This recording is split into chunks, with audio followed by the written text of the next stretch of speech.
दोस्तों, आज के वीडियो में हम बात करेंगे टाटा पावर के बारे में। टाटा पावर में आपको कल के दिन काफ़ी शानदार तेज़ी देखने को मिली थी, करीब 3% के आसपास। पर लास्ट होते होते आपको थोड़ी सी गिरावट देखने को मिली, क्योंकि मार्केट में गिरावट रही। अब इसके पीछे क्या बड़ी वजह रही, ये जानने की कोशिश करेंगे। और क्या अब स्टॉक आपको रिकवरी देखने को मिल सकती है, क्योंकि हमने देखा है कि लगातार पिछले 1 डेढ़ महीने से स्टॉक में आपको गिरावट देखने को मिली है, और लगभग स्टॉक जो है 400 के लेवल के पास आ चुका है। तो ऐसे में क्या है, ये 400 के लेवल को जो सपोर्ट है वहाँ पर रेजिस्ट करेगा, या फिर यहाँ से स्टॉक नीचे जा सकता है, ये जानने की कोशिश करेंगे इस वीडियो में। फिर हम बात करेंगे यहाँ पे टाटा पावर के बारे में। टाटा पावर को लेके भी काफ़ी शानदार खबर निकल के आ रही है, जिसके चलते मुझे लगता है कि आपको इसमें जो है आने वाले टाइम में तेज़ी का दौर बनते हुए देखने को मिलेगा। हालांकि जो गिरावट का दौर है, अब उसके पीछे रही काफ़ी बड़ी वजह कि वो क्यों गिरावट बनी थी, और क्या अब आपको यहाँ पे बाय करना चाहिए स्टॉक को इस टाइम पे, क्योंकि हमने देखा है कि 800 के लेवल के नीचे आ चुका है।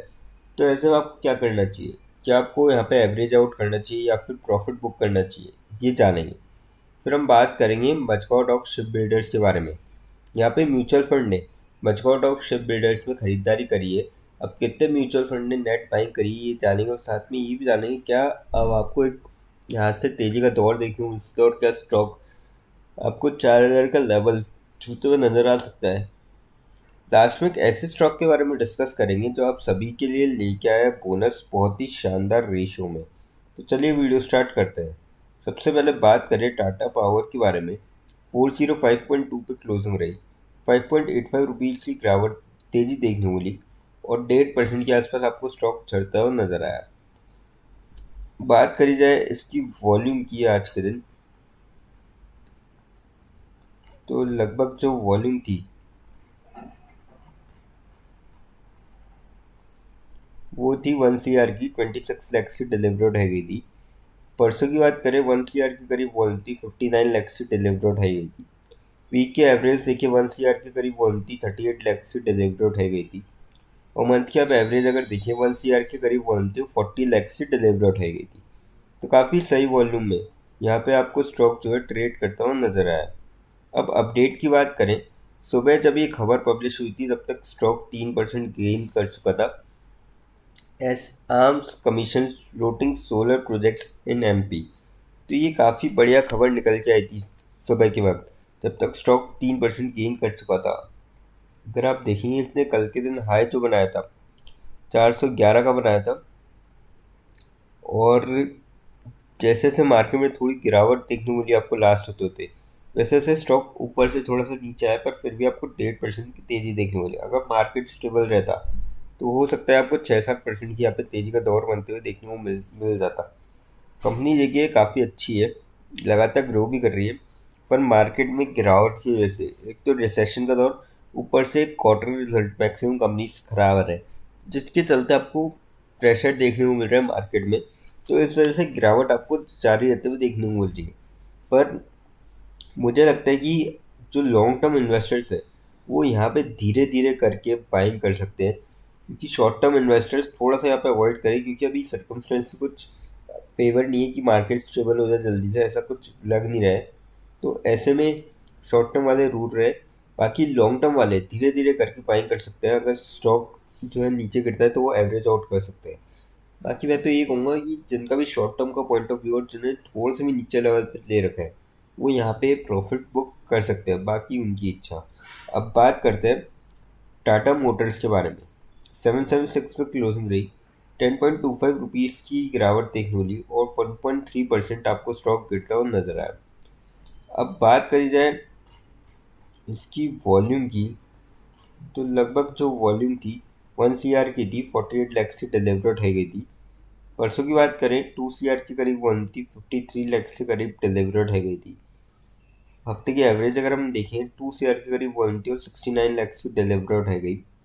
मंथ की आप एवरेज देखेंगे, 1 CR के करीब वन थी और 57 लैक्स की डिलीवर्ड है गई थी। तो काफ़ी सही वॉल्यूम में यहाँ पे आपको स्टॉक जो है ट्रेड करता हुआ नजर आया था। अब अपडेट की बात करें अगर हम इधर, Tata Motors denies report of establishing holding company for demerged entities।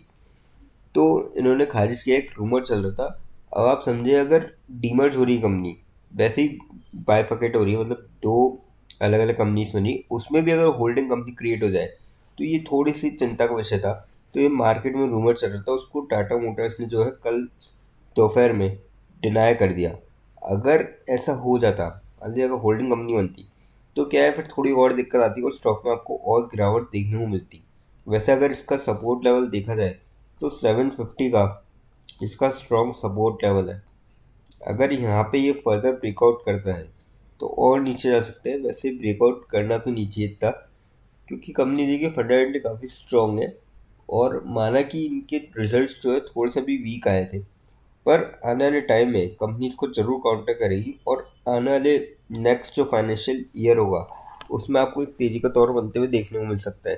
तो मेरे ख्याल से तो यहाँ पे जो लॉन्ग टर्म के पॉइंट ऑफ व्यू से जो भी निवेश करना चाहते हैं स्टॉक में, वो यहाँ पे धीरे धीरे करके बाइंग कर सकते हैं। बाकी शॉर्ट टर्म वाले अगर इस स्टॉक को लेते हैं तो वो स्टॉप लॉस के साथ 750 का स्टॉप लॉस लगा के वो यहाँ पे ट्रेड कर सकते हैं, या फिर अगर वो वेट करना चाहें तो इस लेवल का वेट करें। अगर स्टॉक यहाँ पे आता है और यहाँ पे वॉल्यूम अगर मिलती है, बाउंस बैक करता है, तो फिर हो सकता है आपको एक तेज़ी का दौर बनते हुए देखने वाले। पर मैं तो यही कहूँगा कि शॉर्ट टर्म वाले थोड़ा सा भी मार्केट में अवॉइड करें, कुछ ना करें, क्योंकि कभी कभार कुछ नहीं करना भी बेहतर रहता है। अब बात करते हैं मचकौ डॉक शिप बिल्डर्स के बारे में। 3942 पे क्लोजिंग रही, 51.2 रुपीज़ की तेज़ी देखने वाली, और 1.3% आपको स्टॉक जो है चढ़ता हुआ नजर आया कल के दिन। बात करी जाए मैडम, इसमें कैन वी हैव अ चर्चा ऑन दिस खर्चा? रिलैक्स, ज्यादा खर्चा। बात करी जाए इसमें म्यूचुअल फंड की बाइंग की, तो अक्टूबर 2024 में 42 म्यूचुअल फंड ने यहाँ पे बाइंग करी थी, 5 म्यूचुअल फंड ने यहाँ पे सोल्ड आउट किया था। अब जो नेट चेंज हुआ है मस्कॉट of ship builders mutual fund की ओर से 36,000 स्टॉक्स से लगभग नेट चेंज हुआ है, नेट बाइंग करी गई है म्यूचुअल फंड की ओर से। तो कंपनी अगर आप रिटर्न देखेंगे, पिछले एक महीने में मार्केट में गिरावट थी, इससे 10.5% की नेगेटिव, 6 महीने में यहाँ पे 64% की, लगभग 65% की ज़बरदस्त रिटर्न है, और इनकी क्वार्टर रिजल्ट जो है वो भी काफ़ी सही आया है। तो ऐसे में अब म्यूचुअल फंड का जो बाइंग करी है उसका कहीं ना कहीं आपको असर देखने को मिलेगा। हालांकि आप कहेंगे कि पिछले एक महीने में 10.5% की नेगेटिव रिटर्न, ऐसा क्यों? तो अगर आप डेटा देखेंगे तो वहाँ पे एफ आई एस की लगातार बिकवाली हो रही है, कभी 2,000 कभी 2,500 करोड़, और अगर नेट एफ आई और डी आई अगर आप चेक करेंगे तो आप देखेंगे कि लगभग नवंबर में, आधा नवंबर बीत चुका है, एफ आई एस ने 25,000 करोड़ की बिकवाली की है बाजार में, वही डी आई ने 20 से 22 हज़ार करोड़ की खरीदारी करी है।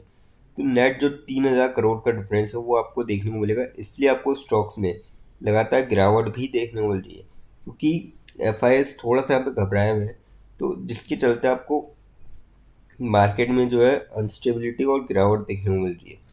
तो ऐसे में मुझे लगता है कि आपको जो गिरावट है उसका आपको फ़ायदा उठाना चाहिए। मार्केट में जो गिरावट हुई है, कंपनी देखिए फंडामेंटली काफ़ी स्ट्रांग है, और ऊपर के लेवल से देखेंगे तो लगभग 6,000 के करीब स्टॉक जाके आया था, 5,860। तो वहाँ से आप देखेंगे लगभग 2,000 रुपये स्टॉक ऑलरेडी करेक्ट हो चुका है। तो ऐसे में मुझे लगता है कि आपको आने वाले टाइम में यहाँ से तेज़ी का दौर बनते हुए देखने को मिलेगा। ऊपर के लेवल से अच्छा खासा करेक्शन हो चुका है, तो मेरे ख्याल से तो आप यहाँ पे बाय करके चल सकते हैं स्टॉक को भी। अब बात करते हैं उस स्टॉक के बारे में जो आप सभी के लिए लेके आए बोनस। कंपनी का नाम है शक्ति पंप्स इंडिया लिमिटेड। 4,455.05 पे क्लोजिंग रही कल के दिन। बात करी जाए 77.45 की तेज़ी देखने को मिली, 0.25% के आसपास रिटर्न देखने को मिले। 5 दिन में 5% की नेगेटिव रिटर्न, महीने भर में 5% के लगभग नेगेटिव रिटर्न। 6 महीने में कंपनी ने दिखाया 80% के रिटर्न, और साल भर में 316% के यहाँ पे ज़बरदस्त रिटर्न दिखाए कंपनी ने, जिसके चलते कंपनी लेके आई है बोनस। और बोनस का रेशियो जो रखा गया है 5:1 रखा गया है बोनस का रेशियो। रिकॉर्ड डेट रखी गई है 25 नवंबर 2024। तो ऐसे में अगर आपके डीमेट अकाउंट में 25 नवंबर से पहले शेयर आते हैं तो डेफिनेटली आप बोनस के लिए एलिजिबल होंगे। लेकिन फ्रेंड्स, कोई भी इन्वेस्टमेंट करने से पहले फाइनेंशियल एडवाइजर से कंसल्ट करें या फिर खुद की रिसर्च करें, क्योंकि ये वीडियो नॉलेज के पर्पज़ के लिए, इन्वेस्टमेंट पर्पज़ के लिए नहीं, दोस्तों अगर वीडियो अच्छी लगी हो तो चैनल को लाइक और सब्सक्राइब जरूर करें ताकि आने वाले टाइम में आपको और भी अपडेट्स मिलते रहे। थैंक यू दोस्तों।